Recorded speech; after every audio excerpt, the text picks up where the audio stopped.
सुभद्रा कुमारी चौहान एक संस्मरण। आज हम सुभद्रा कुमारी जी का विवाह कब हुआ था उसके बारे में जानेंगे और उनका वैवाहिक जीवन कैसा था उसके बारे में भी पढ़कर जानेंगे। अपने निश्चित लक्ष्य पथ पर अड़िग रहना और सब कुछ हंसते हंसते सहना सुभद्रा कुमारी का स्वाभाविक गुण था।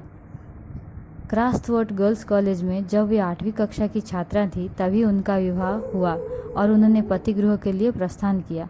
स्वतंत्रता के युद्ध के लिए तैयार सेनानी पति को वे पहले से देख चुकी थी, विवाह से पहले भी वे देख चुकी थी और उनके विचारों से भी परिचित थी।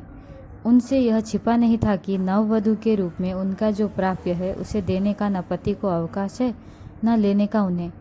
उनकी गृहस्थी भी कारागार में ही बसाई जा सकती थी और उन्होंने बसाई भी वहीं। उन्होंने हंसते हंसते ही बताया था कि जेल जाते समय उन्हें इतनी फूल मालाएं मिल जाती हैं कि वे लेटकर पुष्पशय्या के सुख का अनुभव करती थी। पुष्पशय्या अर्थात फूलों की सेज का आनंद वह लेती थी। जेल जाते जाते समय उन्हें जो फूल मालाएं मिल जाती थी। एक बार भाई लक्ष्मण सिंह जी ने मुझसे सुभद्रा जी की स्नेह भरी शिकायत की। उन्होंने मुझसे कभी कुछ नहीं मांगा। सुभद्रा जी ने अर्थ भरी हंसी से उत्तर दिया, इन्होंने पहले ही दिन मुझसे कुछ मांगने का अधिकार मांग लिया था महादेवी। अर्थात तुम मुझे कुछ मांगना नहीं, मैं स्वतंत्रता संग्रामी हूँ, मैं उसी में व्यस्त रहूँगा और मुझसे कोई सामान या फिर कोई वस्तु या फिर कोई चीज़ मांगने की कोशिश मत करना। पहले ही दिन उन्होंने लक्ष्मण जी ने बता दिया था। लक्ष्मण जी सुभद्रा जी के पति हैं। यह ऐसे ही होशियार हैं, मांगती तो वचन भंग का दोष मेरे सिर पड़ता और नहीं मांगी तो इनके अहंकार को ठेस लगती है। घर और कारागार के बीच में जीवन का जो क्रम विवाह के साथ आरंभ हुआ था वह अंत तक चलता ही रहा।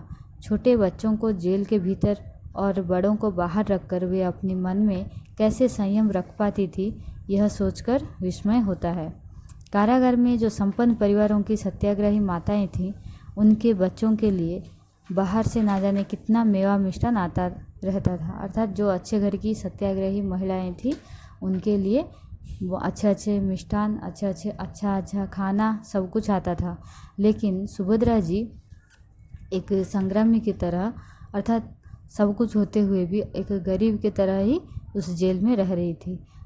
उनके लिए जेल जीवन का ए और सी क्लास समान ही था। एक बार जब भूख से रोती बालिका को बहलाने के लिए उनके पास कुछ नहीं था, तब उन्होंने अरहर दलने वाली, अरहर का मतलब होता है हरड़ दाल, दलने वाली महिला कैदियों से थोड़ी सी अरहर की दाल ली और उसे तवे पर भूनकर बालिका को खिलाया। घर आने पर भी उनकी दशा द्रोणाचार्य जैसी हो जाती थी, जिन्हें दूध के लिए मचलते हुए बालक अश्वत्थामा को चावल के घोल का सफ़ेद पानी देकर बहलाना पड़ा था। पर इन परीक्षाओं से उनका मन न कभी हारा, न उन्होंने परिस्थितियों का अनुकूल बनाने के लिए कोई समझौता स्वीकार किया। उनके मानसिक जगत में हीनता की ग्रंथि किसी के लिए कभी अवकाश नहीं रहा। घर से बाहर बैठकर जिन कोमल हाथों से वे ओज भरे छंद लिखती थी, उन्हीं हाथों से गोबर के कंडे थापती थी, अर्थात गोबर के उपले बनाती थी। घर के भीतर तन्मयता से आंगन लिपती थी और बर्तन मांजती थी। तन्मयता मतलब एकाग्रता से घर के भी सारी काम करती थी। उनमें ऐसा कोई घमंड नहीं था कि मैं एक कवयित्री हूँ, मैं इतनी प्रतिभावान हूँ तो क्यों मैं ऐसे काम करूँ, ऐसा कोई हीनता का भाव उनके मन में नहीं था। छंद लिखने वाली हाथों से वे बर्तन मांजती थी, घर के आंगन लिपती थी और गोबर के कंडे भी पाथती थी। सुभद्रा जी के अध्ययन का क्रम समय से पहले ही भंग हो जाने के कारण उन्हें विश्वविद्यालय की शिक्षा तो नहीं मिल सकी, पर अनुभव की पुस्तक से उन्होंने जो सीखा उससे उनकी प्रतिभा ने सर्वदा निजी विशेषता दे दी। अर्थात पुस्तकीय ज्ञान से ज़्यादा उनमें जीवन के अनुभव का ज्ञान अधिक था। पुस्तकीय ज्ञान से ज़्यादा महत्वपूर्ण होता है अनुभव का ज्ञान ही। उन्होंने एक क्षण के लिए भी इस असत्य को स्वीकार नहीं किया कि जातिवाद की संकीर्ण तुला पर ही वर की योग्यता तौली जा सकती है। इतना ही नहीं, जिस कन्यादान की प्रथा का सब मुख भाव से पालन करते आ रहे थे, उसी के विरुद्ध उन्होंने घोषणा की कि मैं कन्यादान नहीं करूंगी। वे कहती थी कि क्या मनुष्य मनुष्य को दान करने का अधिकारी है? क्या विवाह के उपरांत मेरी बेटी मेरी नहीं रहेगी? उस समय तक किसी और ने, विशेषतः किसी स्त्री ने, ऐसी विचित्र और परंपरा के विरुद्ध बात नहीं कही थी। अर्थात हम दान किस चीज़ को करते हैं? जो हमारा सबसे प्रिय हो। अगर हम किसी चीज़ को दान में दे देते हैं तो उसे वापस नहीं लेते। और बेटी को कन्यादान के बाद भी, बेटी तो अपने घर आती जाती रहती है, हम भी उसके घर जाते आते रहते हैं, तो कैसा दान यह? इसके विरुद्ध उन्होंने आवाज़ उठाई थी। 7वीं और 5वीं कक्षा की छात्राओं के सख्य को सुभद्रा जी